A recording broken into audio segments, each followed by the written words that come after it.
mercredi 6 août 2025. Auditrices, auditeurs, merci de nous recevoir chez vous pour ce nouveau rendez-vous de votre émission Le Niger sur Kalangou. Je suis Nafisa Adam Sirfo au micro avec moi Habibou Garba. Habibou, comment tu vas cet après-midi?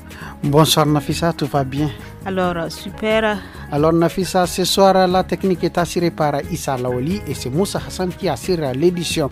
Nafisa, c'est quoi le programme de ce soir? Comme chaque mercredi, il y aura notre rubrique hebdomadaire environnement. L'écho des régions nous conduit ce mercredi à Tillabéri à la découverte du Facha, une musique culturelle de la communauté Wogo qui est habitante des îles de Tillabéri. Notre rubrique Loti du jour va parler de l'hygiène avant l'allaitement et dans cette émission vous aurez de la bonne musique 100% nigérienne mais aussi de l'actualité sportive avec notre chroniqueur du jour et c'est parti pour 35 minutes d'information, d'animation, de sensibilisation, d'éducation et de divertissement via nos radios partenaires. Alors, votre émission Le Niger sur Kalangou, c'est aussi un rendez-vous musical avec des sons 100% nigériens, n'est-ce pas, Bibou?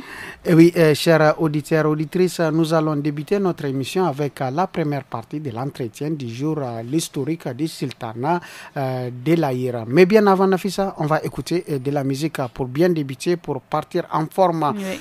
Oui, nous allons écouter l'artiste Kaiwindi Yaye qui nous chante ici encore le titre Kaiwindi Sanni. On écoute. Gudel ne gawagande de bon bogu de banti ni mande ay mande kare mo koy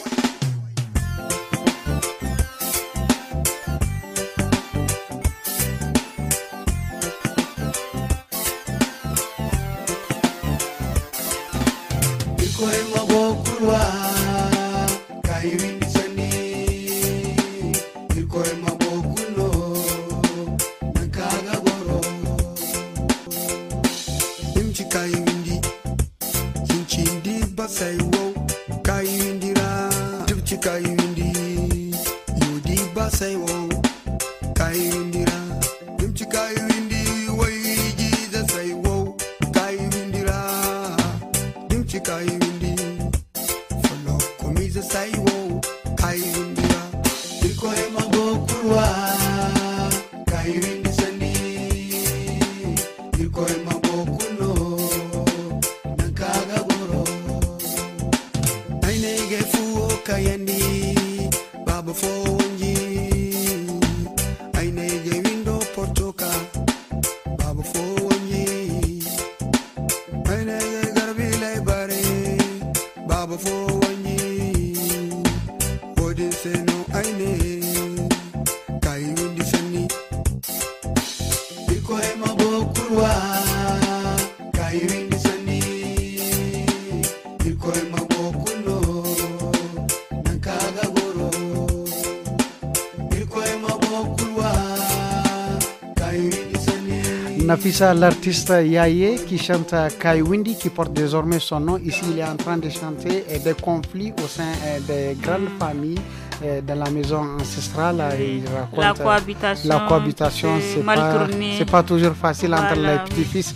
Voilà, c'est ça, il dit Nimande et Mandé, qui n'a pas acheté et moi non plus, ou c'est notre bien commun, on ne doit pas se chamailler pour ça. Et il dit qu'Allah donne à tout le monde sa propre maison.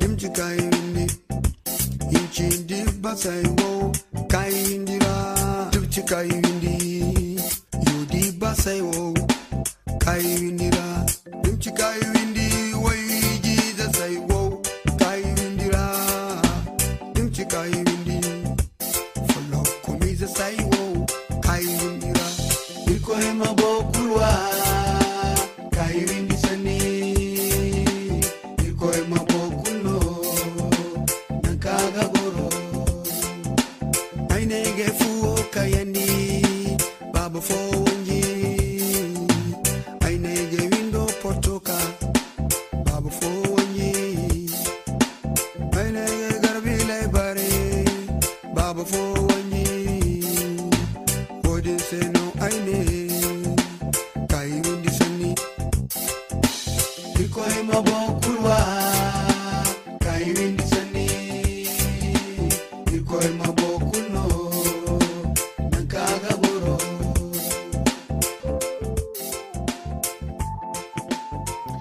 Habibou, revenons au studio donc Soumana Amadou pour écouter notre entretien du jour qui porte sur l'historique du sultanat de l'Aïr. Et dans la première partie de cet entretien, Abdrahman Tourawa, le conseiller en communication du sultanat de l'Aïr, nous édifie sur l'historique du dit sultanat, notamment les origines du nom Istanbulawa donné aux autochtones d'Agadez. Je vous propose donc de l'écouter au micro de Tarnan Fourey Ahmed. Par rapport à l'histoire de l'Aïr, aujourd'hui nous voulons savoir pourquoi on appelle les gens d'Agadez Istanbulawa. Pour répondre à cette question, il faudra faire un tour sur l'historique même du sultanat. Quand vous prenez les premières confédérations Touareg sont installées sur les massifs de l'Aïr autour du 11e, 12e siècle. Donc ces confédérations sont venues en groupes différents. La première vague était constituée par les Sandals, suivis des Kelaway, des Kelgrès.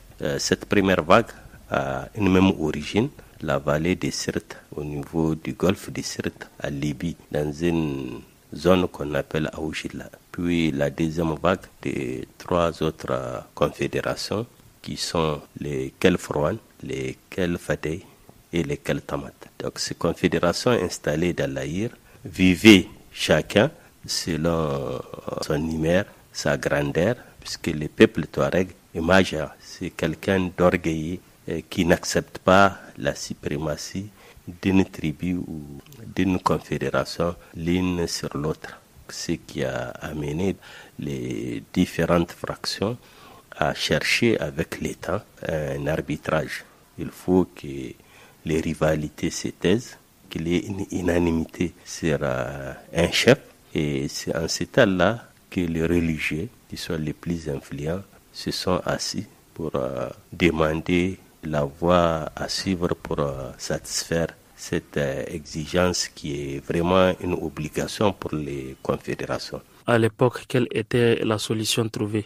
Donc la solution trouvée, c'est celle de chercher cet arbitre au niveau de l'Empire ottoman qui, en ce temps-là, autour du 15e siècle, dominait le monde islamique. C'est en lien avec l'islam, la question même de l'arbitrage, ou bien l'Empire ottoman a été choisi parce que c'est le plus puissant? C'était lié à l'islam, puisque je parlais tantôt des religieux, puisque l'Aïr était vraiment un centre religieux. Déjà autour du 15e siècle, il existait des mosquées, donc des grands centres religieux, des universités islamiques.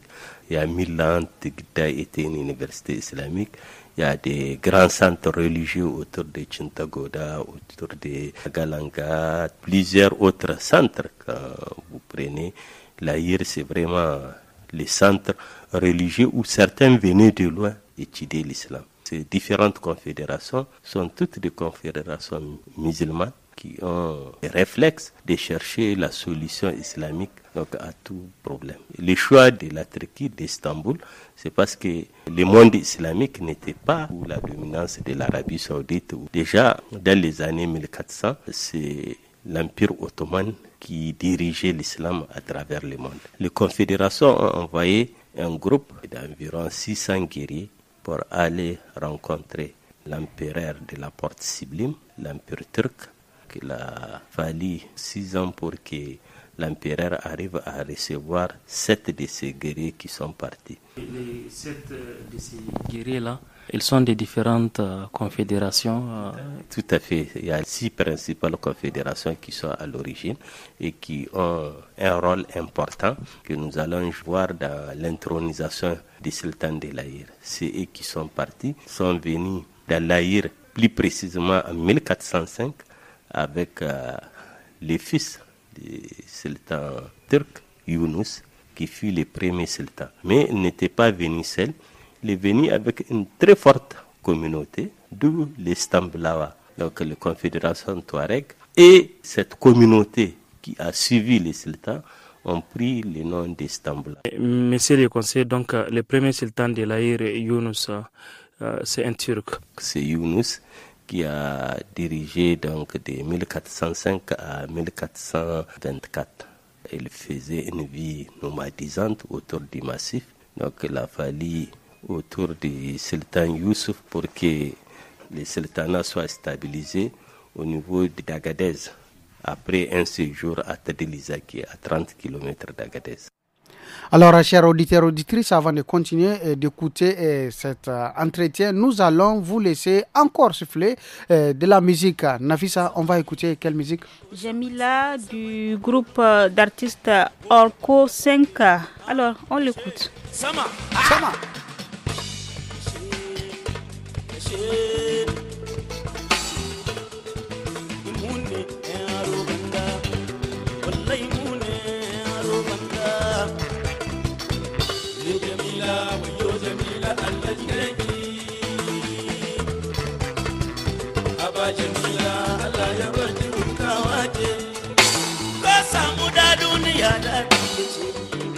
Samuda kodiya muruna yaje ya Allah ubangiji ya bayani yaka kan yo ina ta da lura yo jami'i yo tabarani kun jamila no do moru kare se ganga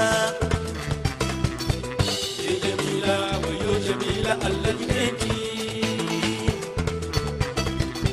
aba jamila Allah ya barki tawaje bailale shin na da ko baciwo bailale shin na da ko baciwo gare ya Allah ubangiji ya bayar diyata kun ga gani yau ina da darura kun jamila no dili kaina wayo jamila no do moro ko maramiga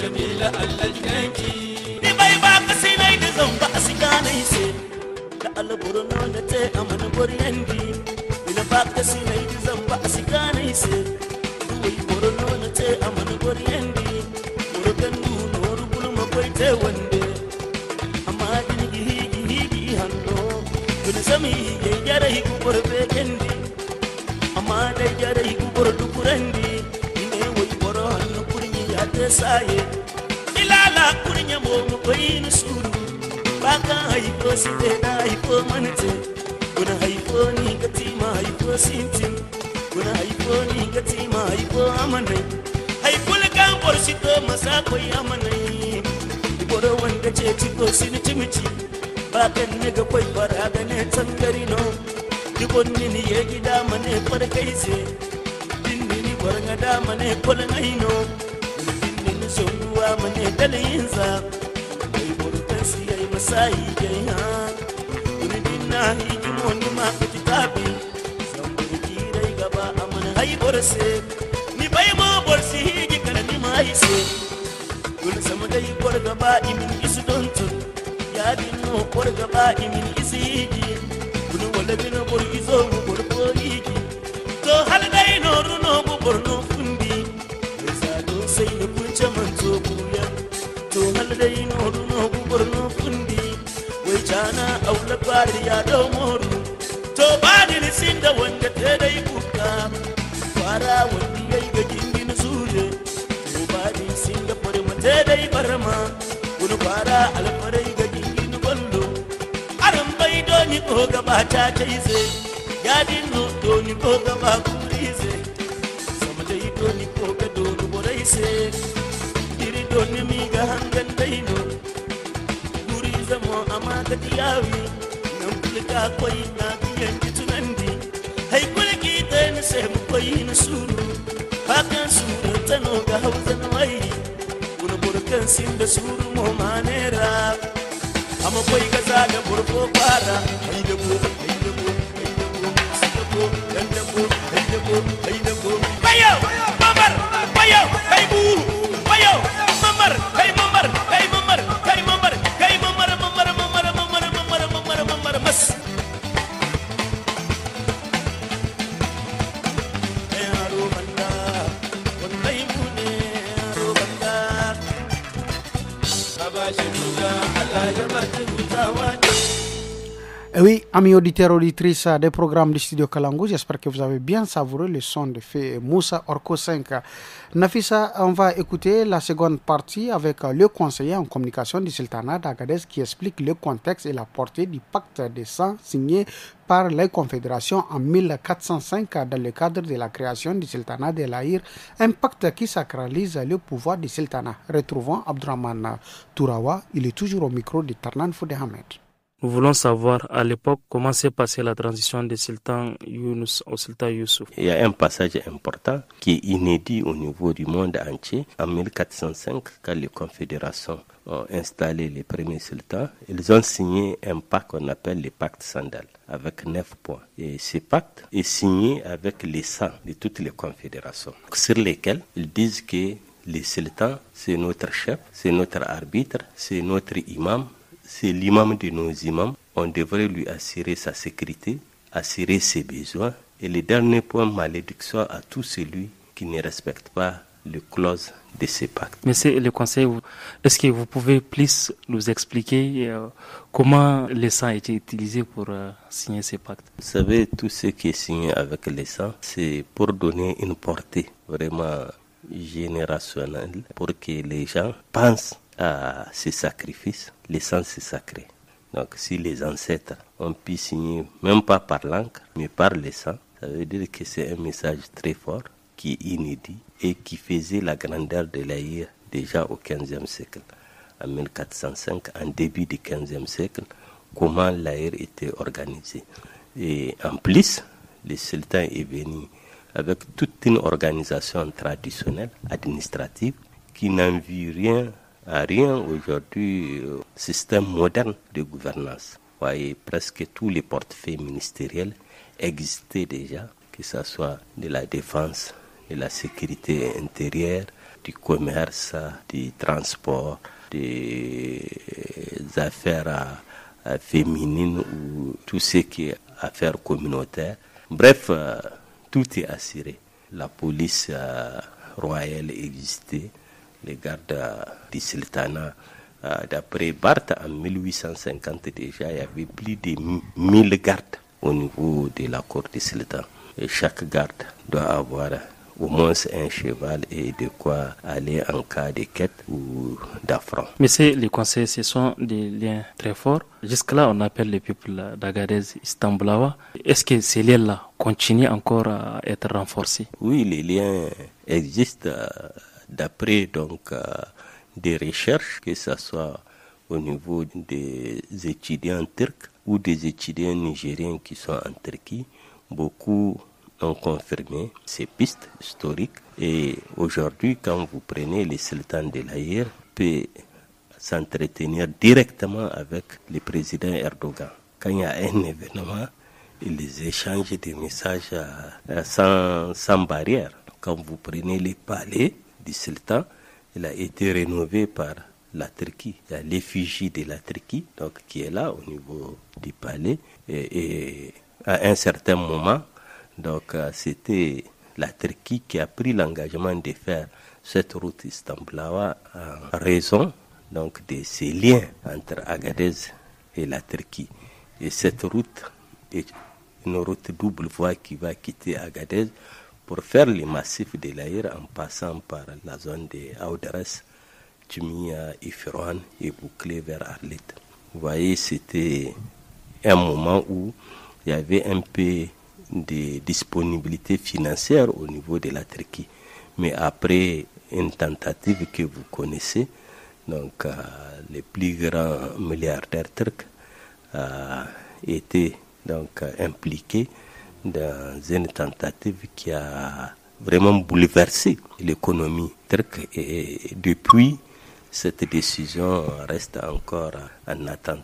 Est-ce qu'il y a l'espoir qu'un jour ce grand projet vivra les jours? En tout cas, au vu de la puissance turque sur le monde moderne, il y a l'espoir, puisque vraiment, si toutefois les conservateurs continuent à régner en Turquie, donc des conservateurs comme Erdogan, donc c'est des projets qui sont réalisables.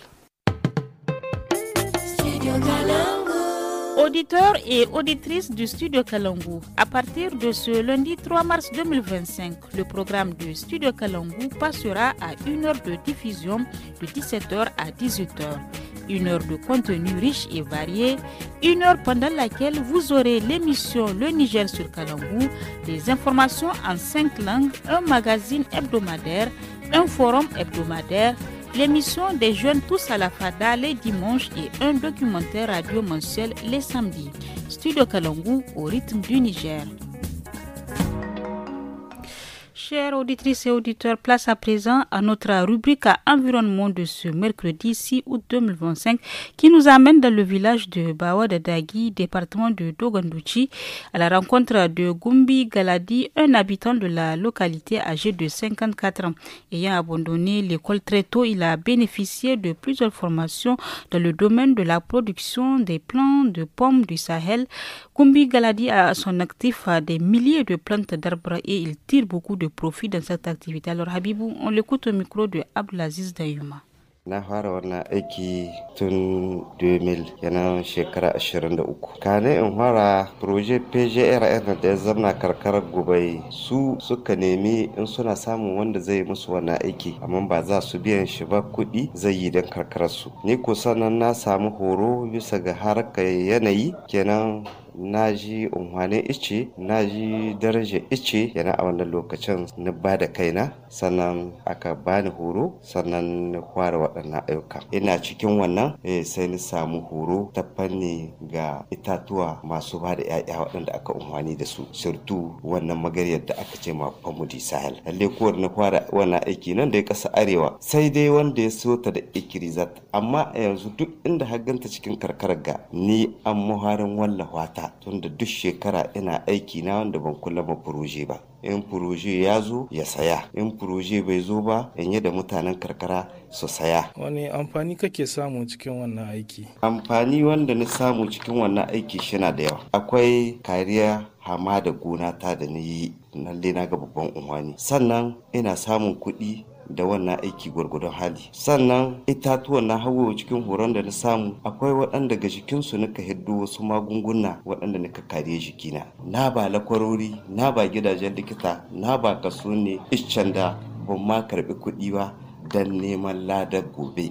Akwai wasu matsaloli waɗanda kuke fuskanta cikin wannan aiki na renon itace? Matsaloli shine rashin dawa da nika wanga aiki lalle in dai ba yanzu ba zakko wanga proje da aka ce ma crops mai aiki tare da SUSAID ban sami wani proje ba wanda ya taba zuwa ya iske ne bani tallafi ina dai aiki na dangance da abin da tunani na yabba sai taki yanzu taki in baka da shi gidanka kenan babu wani za ka yi aiki yadda ya kamata wajen renon nan kuma muna da matsalar sauran wasu irara muna da horo kansu amma ba mu da kuɗin da za mu so su kuma ko kuma mu san ina na za mu tai mu samu su. Bayan kun kare ni itace suwa kuka saida mashi? Lalle kamar in na rena ina samun ONG waɗanda ke tambaya kamar inniya da itace kamar irin su akwara irin magarya ga tamu tada ko kuma wagga ta zamani ko kuma su tambayi na jirga ko kalgo ni kuma da ya zan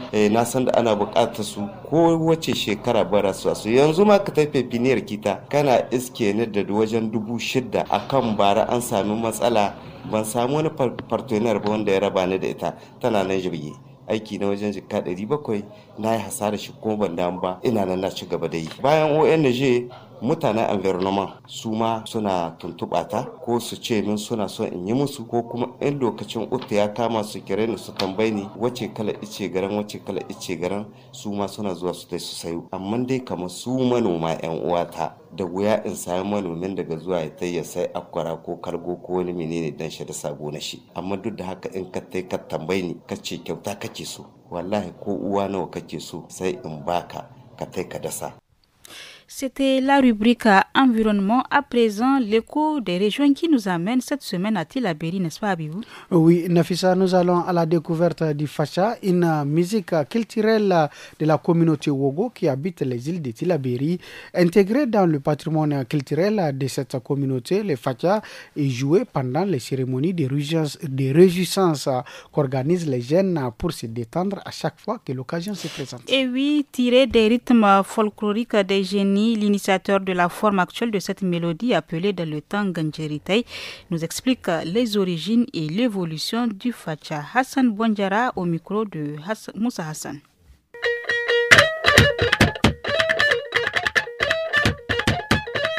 Facha wo irgungu gore wani hore no kirgati wato ka fatta bumbo isine kal Ganjeritay Facha wo bi foruno korbanda zankai gaci Ganjeritay mo irgina bore kan gono di borkul gonda ni ganjo manyo kan dina mola beren se ni ganjo di daga tun bore ga gor kamar guno mola kare go kar amma irsi Facha te watu din kala irko ira taki deno to ira gina de gariye sawani bossa da yalwani amma irsa te de kala koyera batu gani gate wala yakin deno daran tunu aranga su jirgite irsi batu wati de sinde mane filana batono on kuna ha dir goro ite jirbi yang irga nir mo koy fa karen koyer filana borese irmo koy kate amma wati din gangi sub de irga kar mole kan ko ra kawo so ngozan keno kanda wato de irwe sinde mole fo kadde gangi subu asali ga na se ganjiri taydin irma na te hore kanga nan irmo koy da ka te bataydo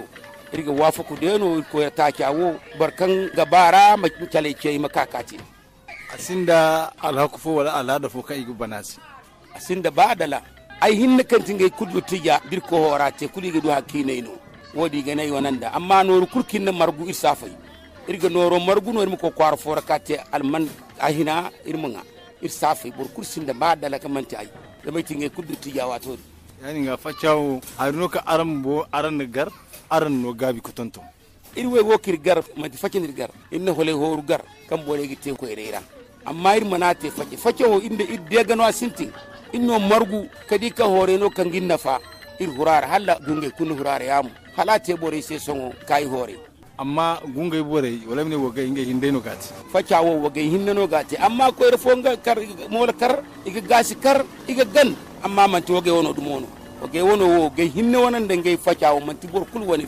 fake ala ka bumbo kan ganjiri te dina ka iman kokorga dan ko ne kala gege kortu to kottodi noydi kan asi hagu ina berkate fake to ifoti fake kalmay zo mana amana deti hore deno fake o sinde mana kulkal hore deno.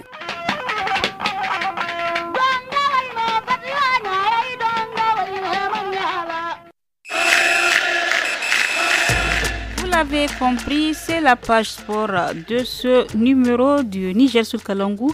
Mokhtar Amadou, notre chroniqueur du jour, est avec nous. Bonsoir Mokhtar. Oui, bonsoir Nafissa Adamou Sirfo. Bonsoir Habibou Garba. Bonsoir Mokhtar. Alors Mokhtar, nous parlons d'abord du trophée de l'Alliance des États du Sahel qui consacre l'athlétisme comme vecteur d'unité et d'excellence. Et oui, Nafissa, du 31 juillet au 3 août 2025, le stade général Séni-Kounché de Niamey a accueilli pendant 4 jours les championnats nationaux d'athlétisme et du meeting international trophée de l'Alliance des États du Sahel.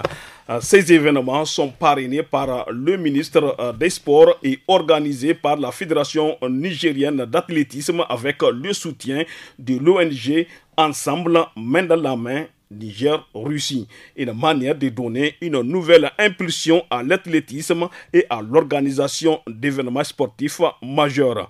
Plus de 300 athlètes, entraîneurs et officiels venus des 8 régions du Niger ont pris part à ces championnats nationaux d'athlétisme dans les catégories U16, U18 et seniors. Au-delà du spectacle, c'est toute une jeunesse sportive qui est donnée rendez-vous à Niamey pour exprimer son talent, sa rigueur et sa passion.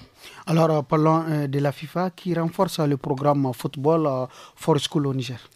Habibou Garba, ce programme a été lancé en 2024, le programme Football for School qui a franchi une nouvelle étape au Niger, une initiative de la FIFA qui vise à intégrer la pratique du football dans le système éducatif en tant qu'outil pédagogique pour l'éducation et le développement de millions d'enfants à travers le monde. Dans le cadre d'un soutien renforcé accordé à certains pays pilotes, la FIFA met en place un accompagnement spécifique pour élever le niveau des enseignants d'éducation physique. La Fédération nigérienne de football bénéficiera ainsi directement de cette nouvelle dynamique. Lors de son lancement, 46 instructeurs ont reçu la formation initiale. Cette année, 100 de plus seront formés. Le 26 juillet dernier, à l'occasion de l'inauguration du bureau Afrique de la FIFA à Rabat au Maroc, le président de la FIFA, Gianni Infantino, a officialisé un partenariat stratégique avec les ministres nigériens de l'éducation, Dr Elisabeth Sherif, et des sports, Sidi Mohamed Al-Mahamoud, ainsi que des représentants de la FENIFOOT, dont le président Ide Issaka. Et c'est tout pour la page sport de ce mercredi 6 août 2025. Merci beaucoup Mokhtar, merci vraiment pour toutes ces informations et très bonne soirée à vous.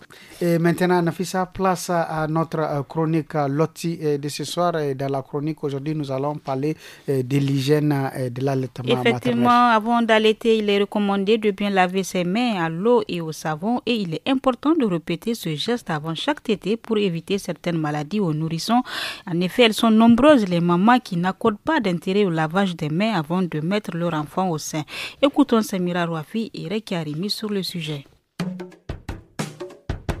Loti.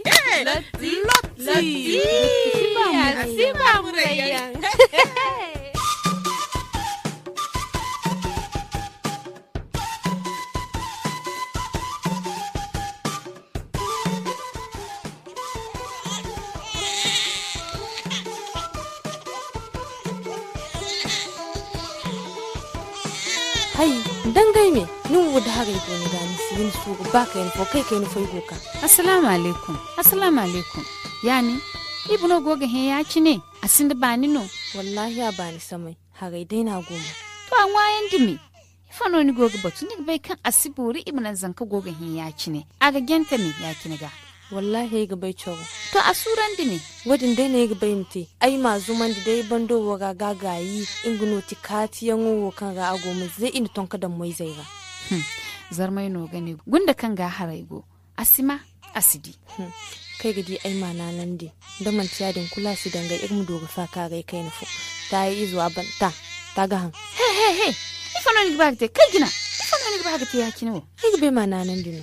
Nanan di din kan ba zibai wo nin kan na kwara wo kulu windi ha koi ne ni ba ni min izo nanan din kan ba zibai halai ga fatta window wo ga subo kal kan yimin ai ma ne bai bere ko ne gane bor min kan bai yin hal ni ko cha nanan di ifo sai ga kan bai yimo zama dori fo yamma su duga di sai so boni gane sai mti haifo ha mon tono din gina bere ko ne gabore yamar kan boy mu hagwai da hananiya zama aga borino ko kiya ga hamba no se irin san musliman kaina safuno dai kan gwanda hau a mahima borum goida zama aga kuru hau barmai chogo ma zeni cimfa dai fo koi ne mu igba mu borum goida fafa degara kan sigine suciyan ni fafai masidu ga kanse yadin mono ni mi nyumu sor hinza hani zora aha hayo kan goce sai mu yadin no ni man tonton haikulu wani ga cebe kan ni wani si ba koi ni sai wodo wala shawara yanno kiguno wai borai kan ga nanan disse ni bai kan doktor kwar borai iga borai lakalai candi kan im hagwai da hananiya zama zankawo aga targa dori dino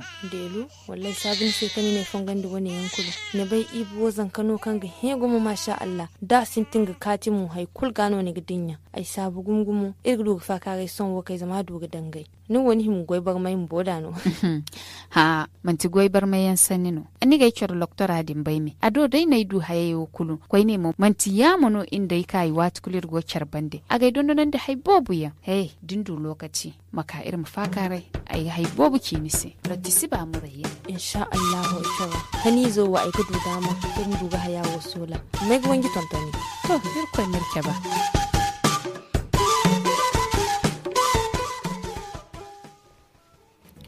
Et oui, les bonnes choses ne dirent jamais. Laihindadi Karewa Kanita Logetikan Agban. Nous sommes à la fin de notre émission Le Niger sur Kalangu. Au micro, c'était Nafis Adam Sirpo et moi-même, Abibou Garba.